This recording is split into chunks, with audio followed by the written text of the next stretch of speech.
Hello दोस्तों, मेरा नाम प्रियांशु कुमार। आप लोग का स्वागत है हमारे channel board fact with Priyansh पर। हम लोग फर्स्ट यूनिट देखे थे। फर्स्ट यूनिट में स्थिर वैद्युतिकी क्या है, विद्युत आवेश क्या है, विद्युत आवेश के टाइप कितने होते हैं, ये सब हम लोग देखे थे। आवेश के गुण भी देखे थे और उसके कुछ प्रॉपर्टीज भी देखे थे और उसके मेथड भी देखे थे। आज हम लोग कूलम का नियम क्या है वो जानेंगे और कूलम के नियम को सत्यापित करेंगे। तो चलिए बिना देर ना किए हुए हम लोग क्लास को स्टार्ट करते हैं। कूलम्स लॉ देखिए, कूलम का नियम। कूलम का नियम,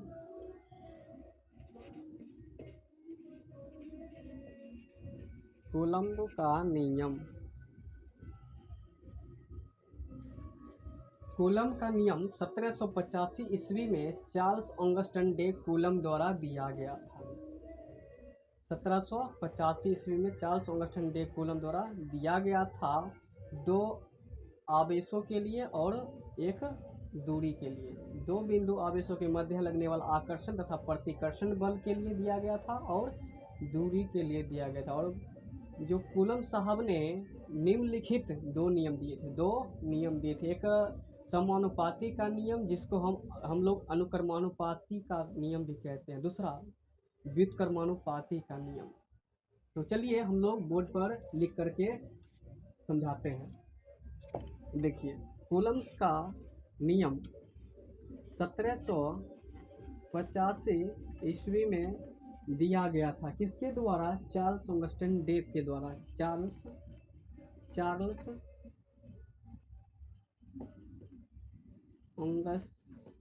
ऑगस्टिन कूलम द्वारा कूलम का नियम दिया गया था। और मैं आपको बता दूं तो कूलम साहब के निम्नलिखित दो नियम होते हैं। एक समानुपाती का नियम,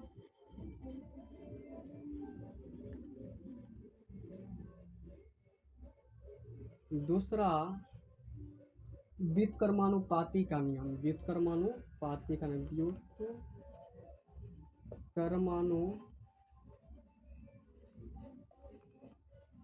नियम।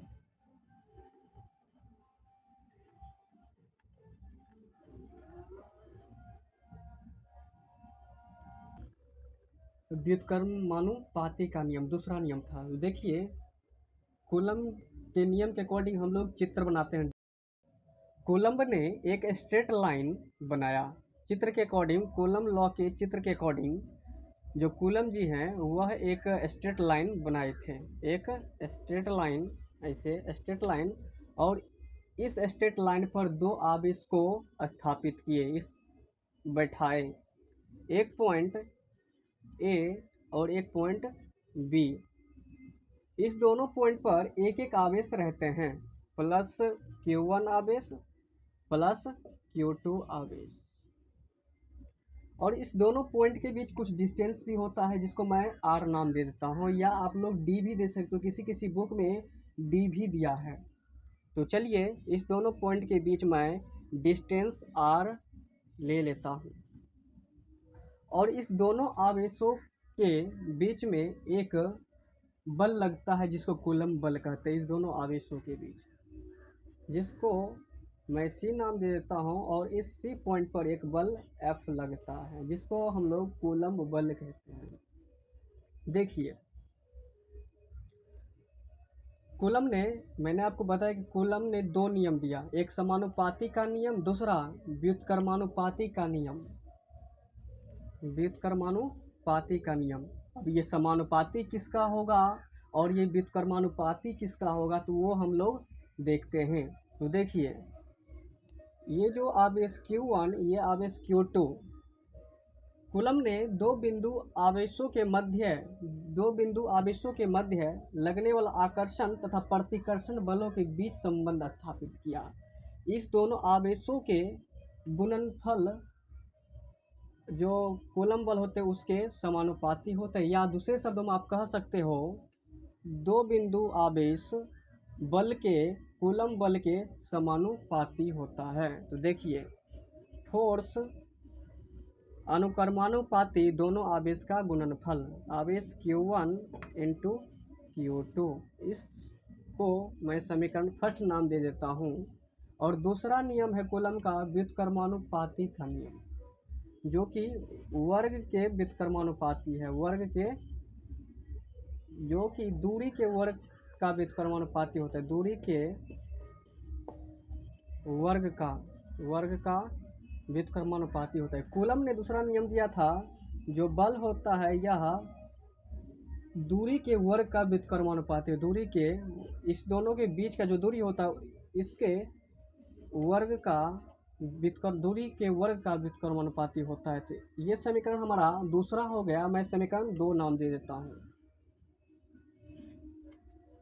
अगर इस दोनों समीकरण को आप मिलाते हो, मतलब जोड़ते हो या LHS इक्वल करते हो तो कुछ इस प्रकार समीकरण आएगा। तो देखिए यहाँ पे मैं लिखता हूँ LHS एंड LHS दोनों देखो इक्वल होगा और RHS इक्वल कर देंगे Q1 into Q2 upon R²। यहाँ से मैंने लिया जो LHS दोनों का है वह इक्वल है, इसीलिए हम लोग इसको पहले रखेंगे और जो RHS है उसको हम लोग बाद में रखेंगे। तो देखिए ये समानुपाती का अगर आप चिन्ह हटाओगे तो एक कांस्टेंट आता है, जिसको मैं C नाम दे देता हूँ, C into Q1 into Q2 बट्टा R²। किसी बुक में C के जगह पे K भी कांस्टेंट रहता है। कांस्टेंट मतलब आप कुछ भी ले सकते हो, कोई मैटर नहीं करता है। तो देखिए यह C है, एक कांस्टेंट है, जिसको आप हिंदी में नियतांक कहते हो और इस कांस्टेंट को आप कूलम नियतांक कहते हो। कूलम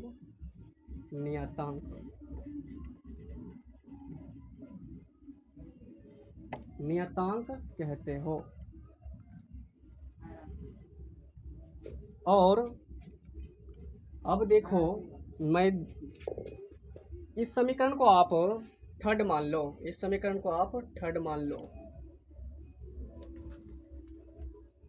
SI पद्धति में हम लोग कूलम का व्यंजक प्राप्त करेंगे। SI पद्धति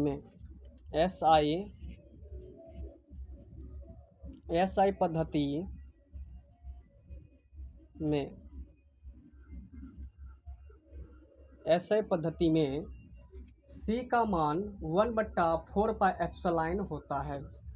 SI पद्धति में C = 1/4πε होता है। अगर ये मान समीकरण थर्ड में मैं रख दूं, इस समीकरण में मैं रख दूं C का मान, तो हम लोग का कूलम बल का व्यंजक प्राप्त हो जाएगा। तो देखिए समीकरण हम लोग लिखते हैं थर्ड से। समीकरण 1 सेकेंड दोस्तों, समीकरण देख लो, समीकरण 3 से देखिए समीकरण 3 क्या है हम लोग का, चूँकि F बराबर C into Q1 into Q2 upon R²। तो C का मान यहाँ से हम लोग रख लेंगे SI पद्धति में, इंटरनेशनल सिस्टम यूनिट में। तो देखिए F बराबर C का मान ये 1/4πε0 इंटू Q1 Q2 बट्टा R²। ये हम लोग का कूलम्स बल होता है। ये हम लोग का कूलम बल है, इसी को हम लोग कूलम का सूत्र कहते हैं। सीजीएस पद्धति में क्या होगा? सीजीएस पद्धति में, सीजीएस पद्धति में यानी सीजीएस पद्धति में सेंटीमीटर ग्राम सेकंड पद्धति, इसमें हम लोग का कूलम का नियम क्या होगा, यानी कूलम बल का फॉर्मूला क्या होगा?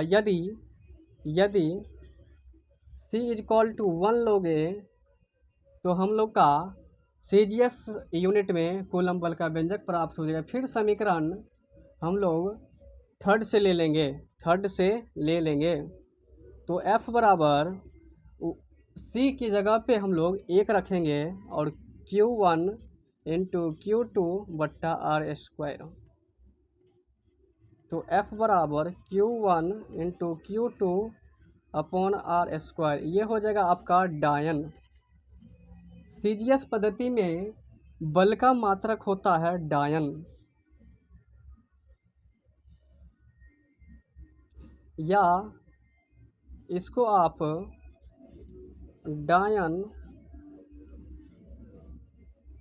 डायन कूलम स्क्वायर सेंटीमीटर इनवर्स 2 भी लिख सकते हो। और इसका जो बल का एसआई मात्रक होता है न्यूटन। इसको आप अलग तरीका में भी लिख सकते हो, बल का मात्रक newton, coulomb square metre inverse 2। तो आप लोग इसका स्क्रीनशॉट लेना चाहोगे तो ले सकते हो, और हम लोग देखेंगे इसका बीमा क्या होता है। तो चलिए आप लोग स्क्रीनशॉट ले लो।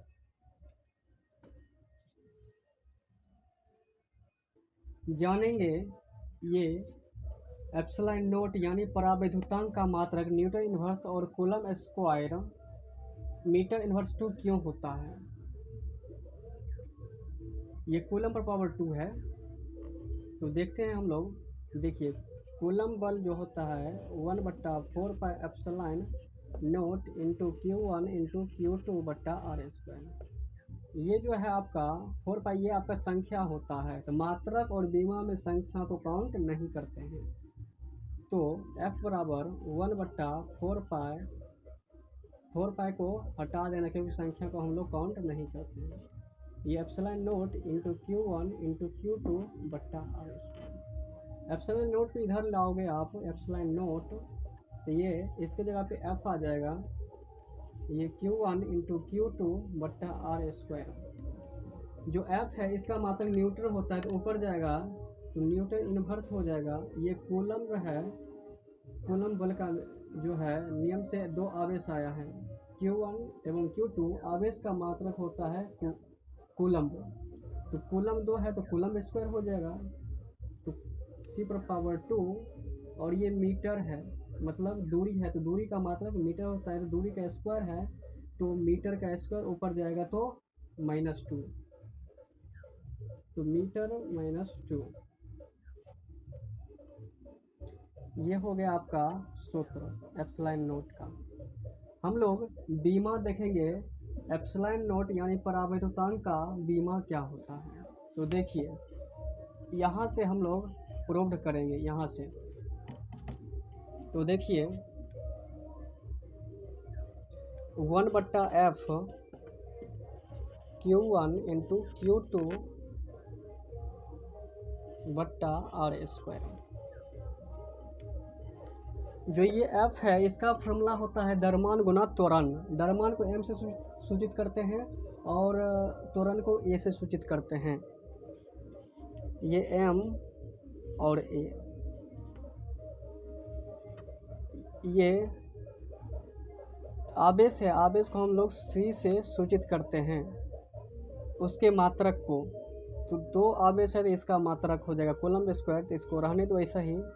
और ये जो डिस्टेंस है इसको आप R के रूप में रहने दो। तो देखो एम रहने दो। और ये जो त्वरण है वेग बट्टा समय होता है। वेग को आप भी से सूचित करोगे, इसको आप टी लिखोगे, भी बट्टा टी। वेग को आप भी बट्टा टी लिखोगे। और ये जो कूलम्ब है, आवेश है, आवेश का मात्रक होता है आई टी। स्क्वायर करोगे, ये है आर का स्क्वायर। 1/m। भी का फिर मात्रक होता है दूरी बट्टा समय, दूरी बट्टा समय, आर बट्टा समय। ये देखो आई स्क्वायर टी स्क्वायर, ये आर स्क्वायर हो जाएगा। ये जो है टी स्क्वायर बन जाएगा, देख लो। इसको मल्टीप्लाई कर देते इसी में, तो आर क्यू, ये टी क्यू, ऊपर आई स्क्वायर टी स्क्वायर। अब देखिए ये जो है टी क्यू ये ऊपर चला जाएगा यहाँ पे, 1/m आर क्यू, ये ऊपर जाएगा तो आई स्क्वायर, ये टी स्क्वायर, और ये ऊपर चला जाएगा टी क्यू। तो देखिए मैं यहाँ पे लिखता हूँ, जगह नहीं है हमारे पास।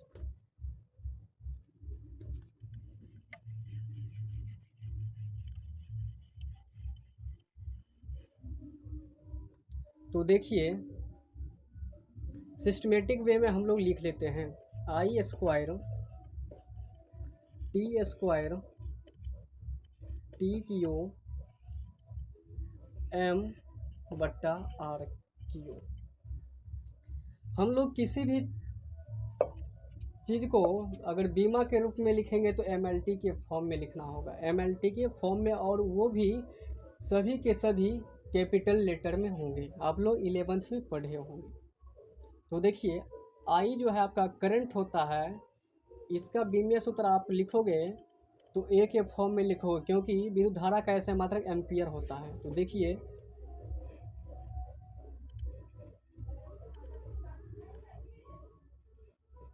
ए पर पावर 2, और ये जो टी है टी पर पावर 2 और टी पर पावर 3, इसका आपको पता होगा पावर में जुड़ता है, तो T2 और T3 T5 हो जाएगा, T5।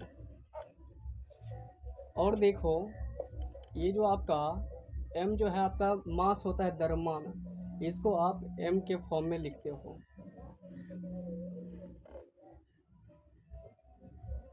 M पर पावर 1। ये जो है आपका डिस्टेंस है, किसी भी दूरी को बीमा सूत्र के रूप में लिखोगे तो L के फॉर्म में लिखना होगा, तो R क्यू तो L पर पावर 3।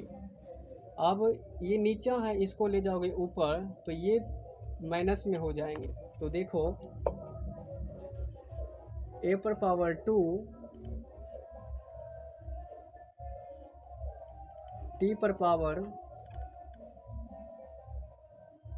सॉरी ये टी स्क्वायर है, ये टी स्क्वायर होगा,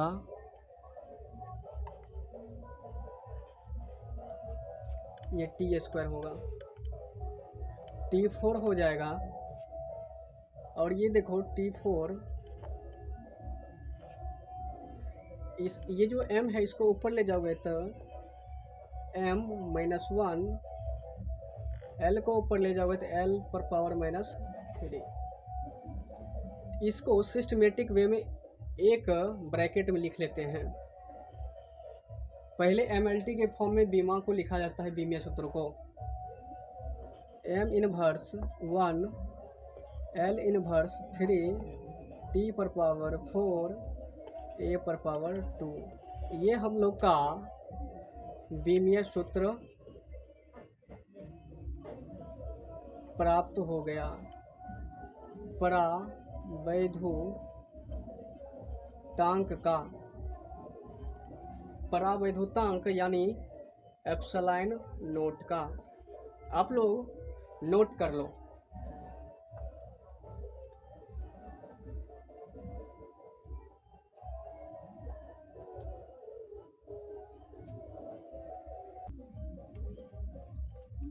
अब हम देखेंगे कूलम लॉ को किस प्रकार बोर्ड एग्जाम में लिखना है, उसको सिस्टमेटिक वे में हम लोग लिखेंगे। तो चलिए हम लोग मिटाते हैं।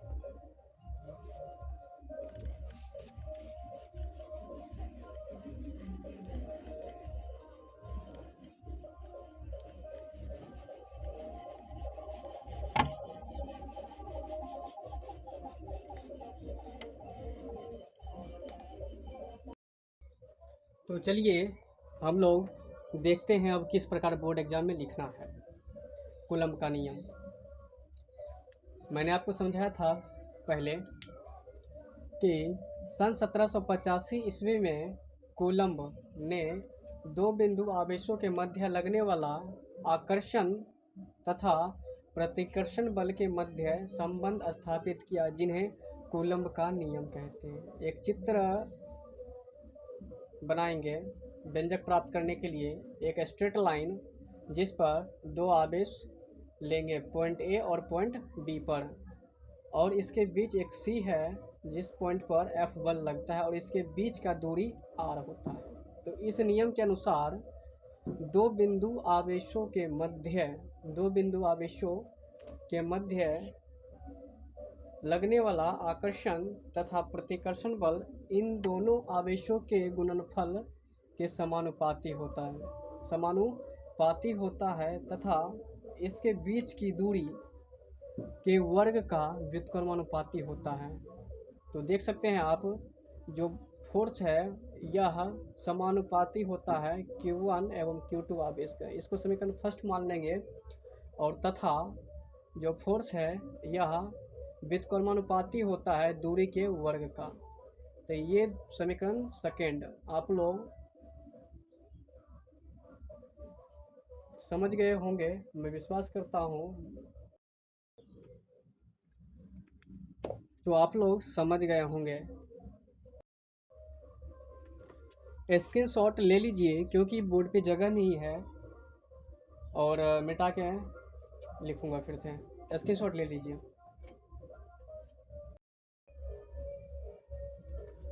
तो देखिए, समीकरण फर्स्ट और समीकरण दो को अगर LHS और RHS इक्वल करते हैं तो फोर्स डायरेक्टली प्रोपोर्शनल या समानुपाती Q1 Q2 बट्टा R², इसको समीकरण थर्ड मान लेंगे।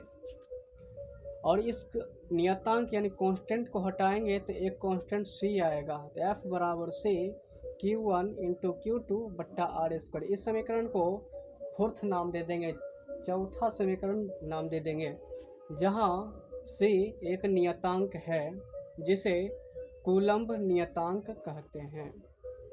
SI पद्धति में कूलम्ब बल का व्यंजक प्राप्त करना है। SI पद्धति में C बराबर 1/4πε0 होता है। तो समीकरण 4 से तो C का मान यहाँ पे रख देंगे 1/4πε0 इंटू Q1 Q2 बट्टा R², newton coulomb square metre inverse 2 हो जाएगा। यही आपका कूलम्ब बल का फॉर्मूला होता है। CGS पद्धति में C बराबर 1 होता है। अगर C के जगह पे 1 रखोगे तो Q1 Q2 बट्टा R² हो जाएगा। CGS पद्धति में जो बल का मात्रक डाइन होता है, तो dyne static coulomb square centimetre inverse 2। जो कूलम्ब का CGS मात्रक होता है स्टैटिक कूलम्ब। ये जो एप्सिलॉन नोट है इसका मान 8.854 न्यूटन इनवर्स 1 कूलम्ब पर पावर 2 और मीटर पर पावर -2 होता है, जहां एप्सिलॉन नोट को परावैद्युतांक कहते हैं। जब हम लोग न्यूमेरिकल क्वेश्चंस करेंगे वहाँ पे एप्सिलॉन नोट का मान यूज होगा। कभी कभी न्यूमेरिकल सॉल्व करते हैं तो 1/4πε0 के जगह पर 9 × 10⁻9 का मान ले लेते हैं। तो आप लोग स्क्रीनशॉट ले लो।